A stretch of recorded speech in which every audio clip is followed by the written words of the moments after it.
Shalom, salam sejahtera bagi Bapak Ibu Saudara-saudara, anak-anak yang dikasihi oleh Tuhan Yesus Kristus.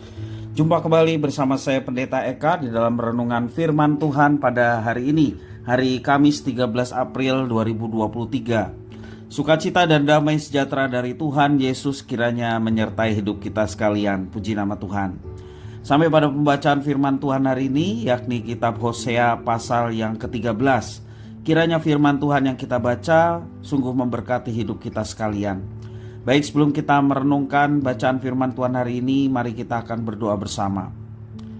Tuhan Allah Bapa di surga, di dalam Yesus Kristus, kami datang kepadamu mengucapkan syukur dan terima kasih untuk kasih setia Tuhan, pemeliharaan yang Tuhan telah nyatakan dalam hidup kami. Biarlah semua itu menjadikan kami semakin kenal pribadi Tuhan, dan pengenalan akan Tuhan membawa diri kami untuk hidup dalam ketaatan akan firman-Mu. Karena itu ketika kami membaca dan merenungkan, Kau yang memampukan untuk kami dapat memahami firman Tuhan. Kau juga menolong kami untuk menerapkannya dalam hidup kami. Terima kasih Bapa, terpujilah nama-Mu. Demi nama Tuhan Yesus kami berdoa. Haleluya. Amin. Saya akan bacakan di dalam Hosea pasal 13 ayat 1 sampai Hosea 14 ayat 1. Demikian firman Tuhan. Apabila Efraim berbicara, gemetarlah orang. Ia diangkat-angkat di Israel, tetapi ia bersalah dengan menyembah Baal, sehingga matilah ia. Sekarang pun mereka terus berdosa dan membuat baginya patung tuangan dari perak dan berhala-berhala sesuai dengan kecakapan mereka. Semuanya itu buatan tukang-tukang. Persembahkanlah korban kepadanya, kata mereka, baiklah manusia mencium anak-anak lembu. Sebab itu mereka akan seperti kabut pagi atau seperti embun yang hilang pagi-pagi, benar seperti debu jerami yang diterbangkan badai dari tempat pengirikan, atau seperti asap dari tingkap. Tetapi aku adalah Tuhan Allahmu sejak di tanah Mesir.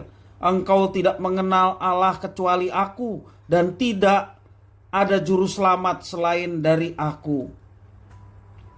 Akulah yang mengenal engkau di padang gurun, di tanah yang gersang.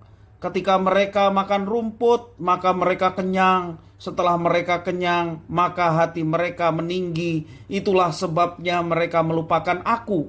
Maka aku menjadi seperti singa bagi mereka, seperti macan tutul. Aku mengintip-intip di pinggir jalan. Aku mau mendatangi mereka seperti beruang yang kehilangan anak. Aku mau mengoyakkan dada mereka. Di sana aku memakan mereka seperti singa. Binatang liar di padang akan merobek mereka. Aku membinasakan engkau, hai Israel. Siapakah yang dapat menolong engkau? Di mana gerangan rajamu supaya diselamatkannya engkau? Dan semua pemukamu supaya diberinya engkau keadilan. Hai engkau yang berkata, berilah kepadaku seorang raja dan pemuka-pemuka. Aku memberikan engkau seorang raja dalam murkaku dan mengambilnya dalam gemasku. Kesalahan Efraim dibungkus, dosanya disimpan. Sakit beranak mendahului kelahirannya, tetapi ia adalah seorang anak yang tidak bijaksana. Sebab tidak pada waktunya ia bergerak. Bila waktunya tiba, ia tidak mau keluar dari kandungan ibu. Akan kubebaskan mereka dari kuasa dunia orang mati. Akan kutebuskah mereka daripada maut?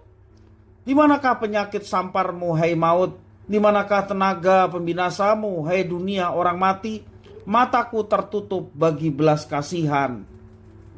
Sekalipun ia tumbuh subur di antara rumput-rumput, maka angin timur, angin Tuhan akan datang bertiup dari padang gurun, mengeringkan sumber-sumbernya dan merusakkan mata-mata airnya. Dirampasnya harta benda, segala barang yang indah-indah. Samaria harus mendapat hukuman sebab ia memberontak terhadap Allahnya. Mereka akan tewas oleh pedang, bayi-bayinya akan diremukan, dan perempuan-perempuannya yang mengandung akan dibelah perutnya. Bertobatlah, hai Israel, kepada Tuhan Allahmu, sebab engkau telah tergelincir karena kesalahanmu. Demikianlah firman Tuhan. Bapak Ibu saudara-saudara yang dikasihi oleh Tuhan, mata Tuhan bisa tertutup terhadap realitas yang dihadapi oleh umatnya. Tuhan mengambil tindakan itu jika umatnya terus bersikap bebal dengan terus melakukan dosa dan menyakiti hatinya. Kebebalan adalah tahu bahwa itu salah, tahu bahwa itu berdosa, tetapi mereka terus melakukannya. Di dalam nas pembacaan firman Tuhan hari ini, kita melihat bagaimana Tuhan menutup matanya atas kehidupan umatnya. Orang Israel terus berbuat dosa dengan membuat patung dan mempersembahkan kurban kepada patung yang dibuatnya sendiri. Sekalipun mereka telah mengenal Tuhan sebagai Allah mereka dan juru selamat mereka, mereka tetap saja memberontak terhadap Tuhan. Itulah kebebalan yang sangat hebat di antara umat Israel. Oleh karena itu dosa di hadapan Tuhan menghukum umatnya yang bebal dan tidak mau segera bertobat. Di dalam hal ini kita memperhatikan yakni Tuhan dalam tanda petik seolah-olah menghentikan kemurahan dan anugerahnya. Walaupun kita tahu bahwa kemurahan dan anugerah Tuhan sedemikian besar, tetapi di dalam kasus orang Israel yang bebal dan tidak mau bertobat, ia seperti menghentikan kemurahan dan anugerahnya. Akibatnya orang Israel akan seperti kabut yang segera hilang dan seperti debu jerami yang diterbangkan oleh badai. Bapak Ibu saudara-saudara yang dikasihi oleh Tuhan, salah satu sifat Tuhan adalah penuh cinta kasih. Dan kasih setianya itu sungguh nyata dalam setiap kehidupan manusia.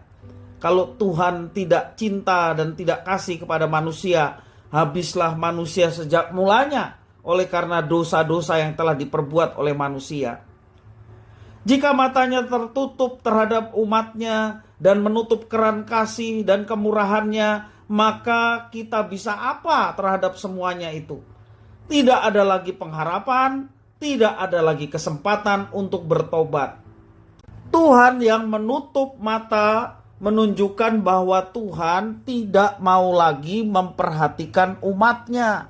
Sebab umatnya diperhatikan tetapi mereka tidak mau diperhatikan. Ketika mata Tuhan tertutup, sesungguhnya ia menganggap kita sudah tidak ada. Mengerikan sekali. Ia menganggap bahwa umatnya telah mati atau muak melihat tingkah umatnya yang selalu saja memberontak terhadap Tuhan. Tuhan sudah tidak peduli lagi terhadap umatnya yang bebal, tidak mau menyadari akan kesalahannya walaupun dia tahu bahwa itu merupakan kejahatan di mata Tuhan dan tetap melakukannya. Padahal belas kasihan Tuhan adalah pengharapan kita untuk mendapatkan hidup. Belas kasih Tuhan adalah mata air kehidupan. Kasih itulah yang membebaskan kita dari belenggu perbudakan, dosa maupun kuasa dari maut. Jika kasihnya sudah tidak ada lagi, berarti kita hanya menunggu waktu untuk mendapatkan hukuman. Apakah mata Tuhan sedang tertutup terhadap kita? Apakah yang membuatnya malu melihat kita yang telah dipilih, tetapi perbuatan kita tidak menunjukkan bahwa kita sebagai orang-orang pilihan dengan terus hidup di dalam dosa, dengan terus memberontak terhadap Tuhan? Apakah ada dosa yang terus kita lakukan tetapi kita tidak menganggapnya sebagai dosa? Kita menganggapnya lumrah, berada di dunia melakukan semuanya itu. Walaupun kita sesungguhnya tahu itu merupakan dosa, itu merupakan sesuatu yang menyakiti hati Tuhan, tetapi kita tidak mengikuti apa yang kita tahu dan terus mengikuti keinginan daging kita yang sesungguhnya melawan Tuhan dan dosa. Bapak Ibu saudara-saudara yang dikasihi oleh Tuhan, pada saat ini waktunya bagi kita untuk menyingkirkan segala dosa itu. Marilah kita terbuka di hadapan Tuhan. Marilah kita meminta pertolongan Roh Kudus untuk menyingkapkan tabir dosa itu. Kita memohon kepadanya agar mengoreksi seluruh kehidupan kita. Dan marilah kita memohon pengampunan kepada Tuhan agar Ia tidak menutup mata, tidak menutup kasih karunia-Nya atas kita sekalian. Kita yang masih diberikan kesempatan hidup, inilah kesempatan untuk kita berbalik meninggalkan setiap dosa yang kita perbuat, disengaja ataupun tidak disengaja, semua menyakiti hati Tuhan. Kita mau meninggalkan itu dan berbalik kepada Tuhan, mohon pengampunan dan penyertaan di dalam hidup untuk melaksanakan apa yang dikehendaki oleh Tuhan. Jangan sampai mata Tuhan tertutup oleh karena kedegilan hati kita. Jangan sampai kasih karunia yang sedemikian besar dan lebar kita sia-siakan karena kita tidak menghargai semuanya itu dan terus hidup dalam dosa. Maka kita akan siap untuk menanti apa yang Tuhan rancangkan terhadap manusia yang bebal, yang tidak mau bertobat.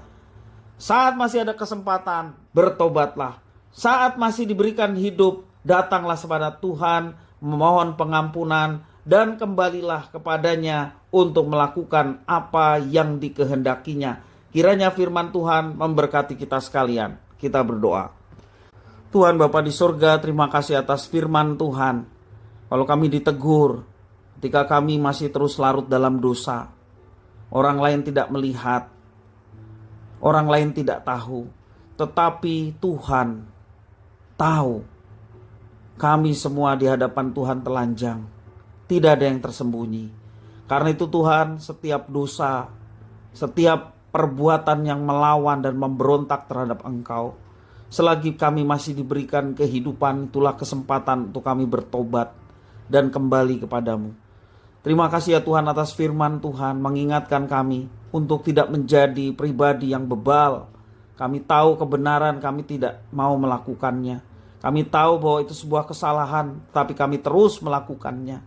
Biarlah kebebalan itu jauhkan daripada kami. Biarlah kami menjadi penurut-penurut firman Tuhan, sehingga hidup kami menyenangkan hati-Mu. Terima kasih Bapa, inilah diri kami. Kami siap menjadi pelaku firman. Pertolongan Roh Kudus memampukan kami untuk menjalankannya.